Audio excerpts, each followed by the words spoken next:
orang. Dan karena beliau memang seorang ulama yang terkemuka, orang ngantri. Ada tuh masuk duduk di depan. Dia bilang, Kiai doakan ibu saya. Iya, jaga Basir bapak sebelum meninggal. Sekarang dekat sama laki-laki lain, seorang polisi. Saya nggak masalah sama dia polisi, masalahnya dia Nasrani.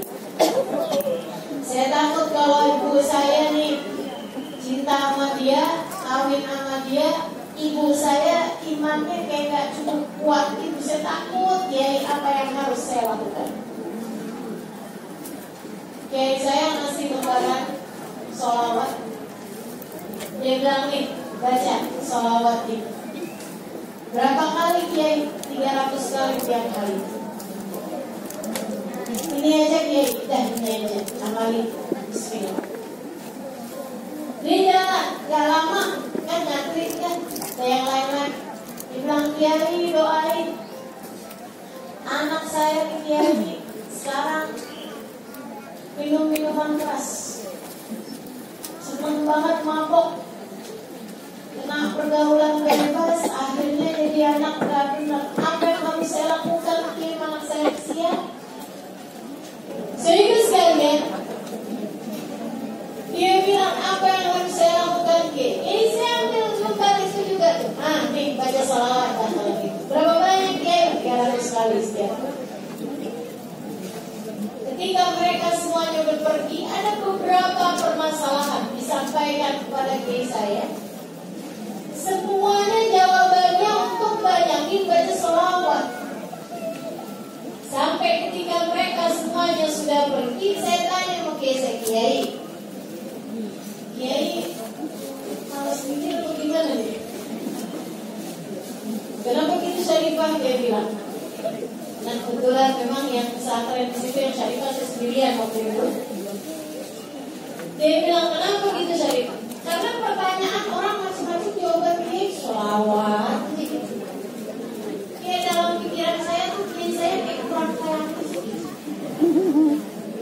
Kayak males mikir. Nah, sholawat aja, sholawat. Saya tanya begitu. Ya Ahmad menjawab, begini masalahnya Syarifah. Yang bisa menyelesaikan hidup kita ini kan Allah. Semua urusan ada dalam genggaman Allah. Tak ada bahkan sekedar daun jatuh kecuali dengan izin Allah. Semuanya Allah yang punya segala urusan. Karenanya kita kalau pengen sesuatu kan kita minta sama Allah. Masalahnya kalau kita yang meminta, kita berdoa meminta kepada Allah dengan lisan yang berulang-ulang berbuat dosa. Rasanya tidak layak doa kita dijawab.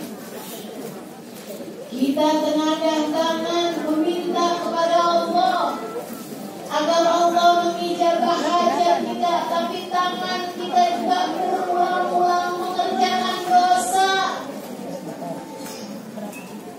Kita meminta kepada Allah Subhanahu wa Ta'ala, tapi anggota tubuh kita berlumuran dengan dosa-dosa. Rasanya agak sulit doa kita untuk diterima sama Allah.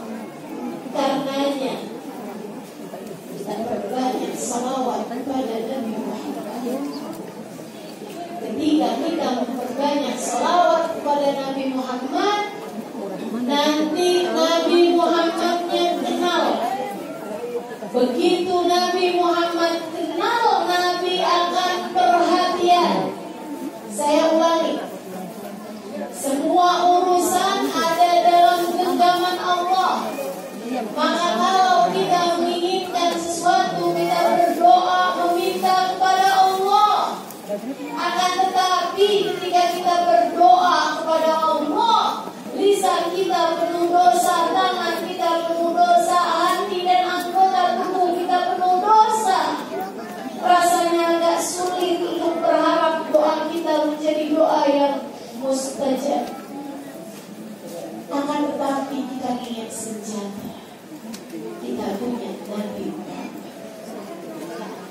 ketika kita banyak bersolawat kepada Nabi Muhammad, ketika kita banyak menyebut-nyebut nama Nabi Muhammad, lama-lama Nabi Muhammad jadi kenal kepadamu. Lama-lama Nabi Muhammad jadi kenal sama kita.